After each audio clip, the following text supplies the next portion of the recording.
here's our version of Paul Klee's Cat and Bird. We're doing a mouse. I like to call it mouse with cheese. Going to be, you can decide where you want it. You're going to have to leave room for the cheese that he's thinking about and the ears. So I'm going to go a little bit lower and a little wider and like that. So I think it's too narrow at the top, and I'm going to go back like that. So that's going to be the front. And I fix my wobbly lines when I do it, go over it with oil pastel. And now he's got 2 ears because he's a mouse. And one goes like that, and boop.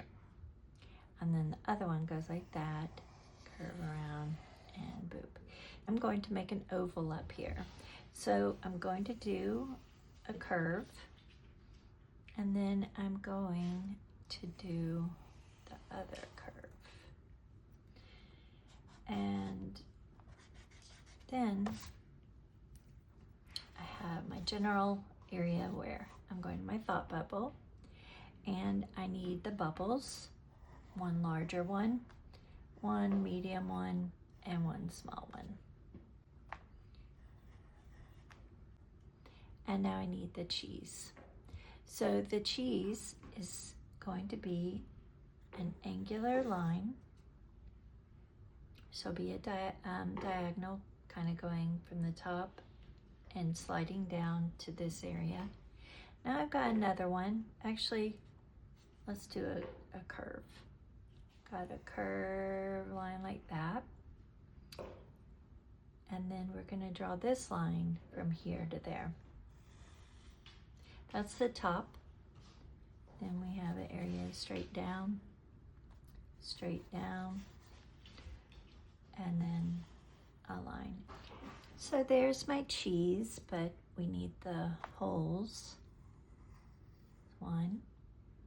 Notice I didn't make it completely round. I put it kind of off to the side.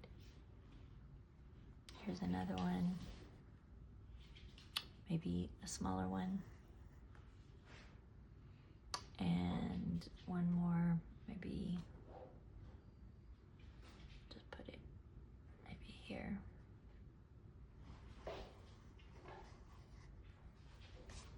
This is pretty easy. We're going to make the nose, that way we know where to put everything else. I'm going to make a heart like he did for the cat. So that's 1 curved line. You could do another curved line, and then you can make a V to match it. I've guesstimated where my middle, where his nose should be. You can think I have to have room for eyes.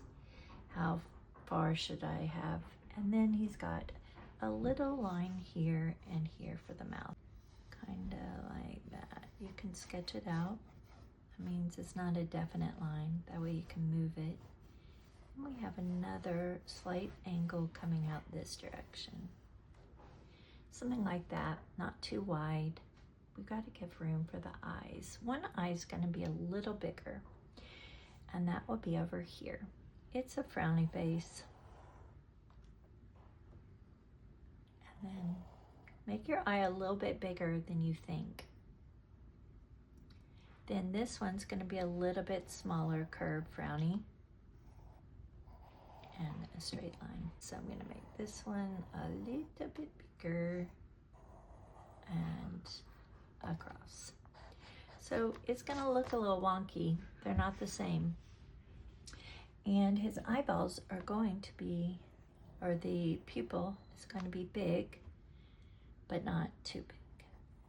And they both are up close to the top.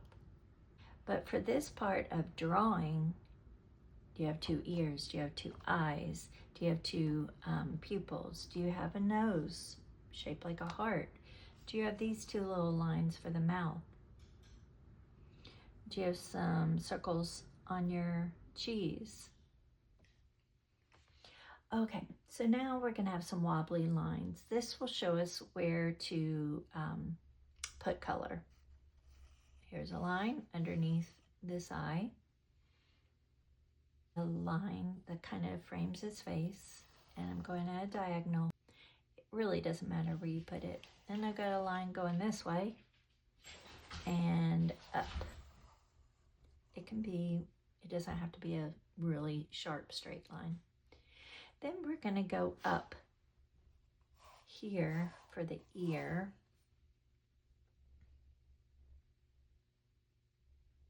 And another line for this ear will come up.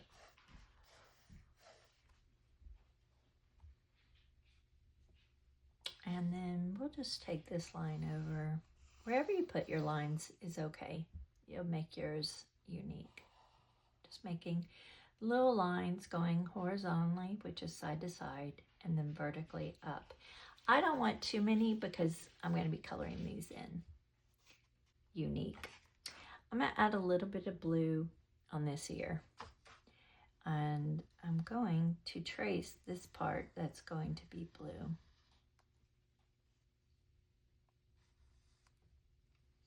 And then I'm going to gently color in some of the area.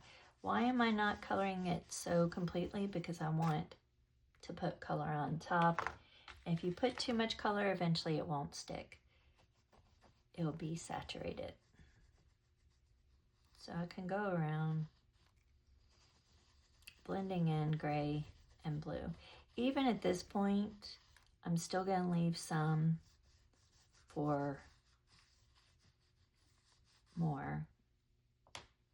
I'm going to add white. Okay.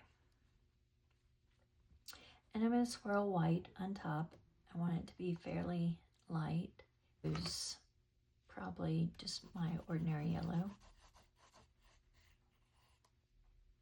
I'm going to even add this gray on top of yellow.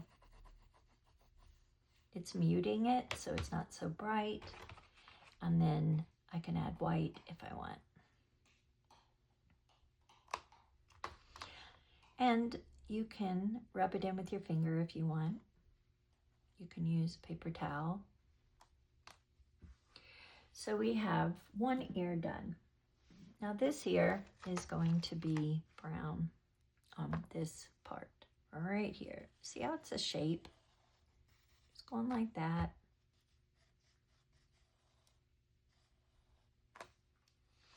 And I can color it in a little because I'm going to blend on top. I could choose whatever color. I think I'm going to use a light color called ochre. I'm just filling in this area. If you just have yellow, that's fine. And then I'm going to add maybe some of this brown. It's a little bit more reddish. I think I'm going to put pink first.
Like a mouse.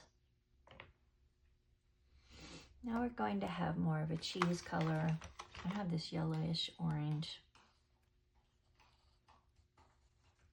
This area is going to be right here, just as if I have this shape.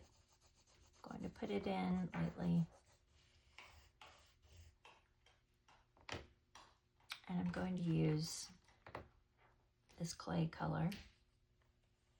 Outline.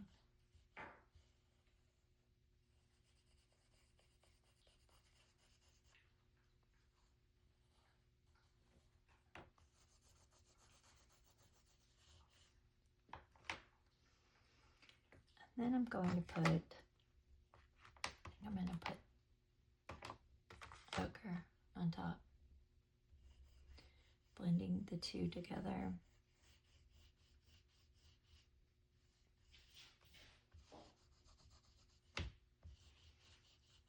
To make sure I'm coloring and covering the area really well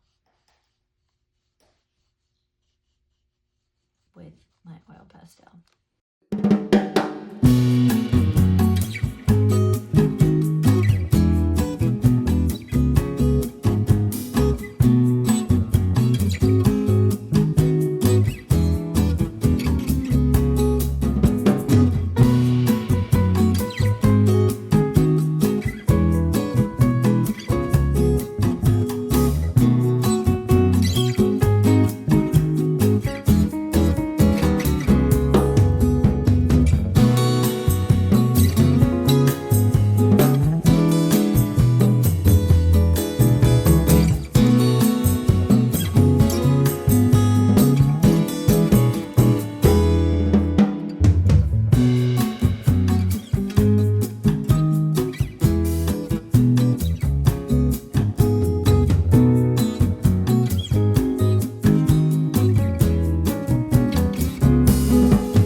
We're going to do that with our pencil by just making some lines.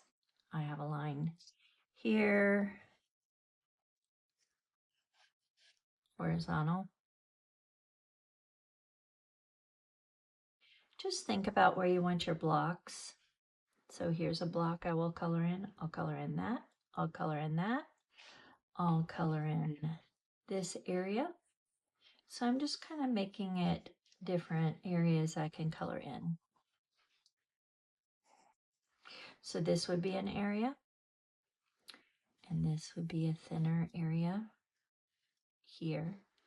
So they end up making interesting shapes within, if that makes sense. And then you can color each section.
color because of the peach.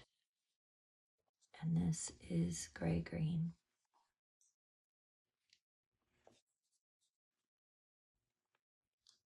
So I have that. And lastly, what do I want my area to be around the thought bubble? What do I want? I think I want it to be gray.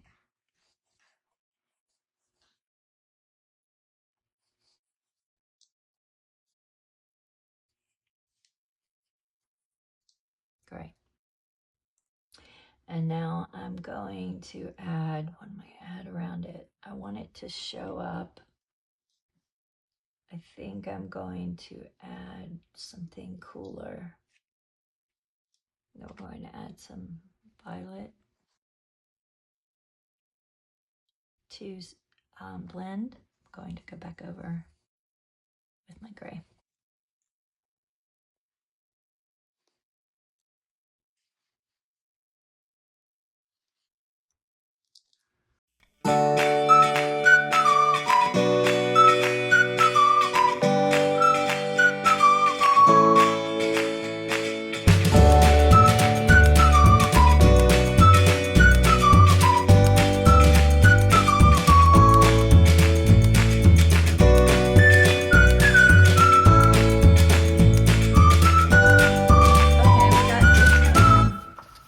Whiskers.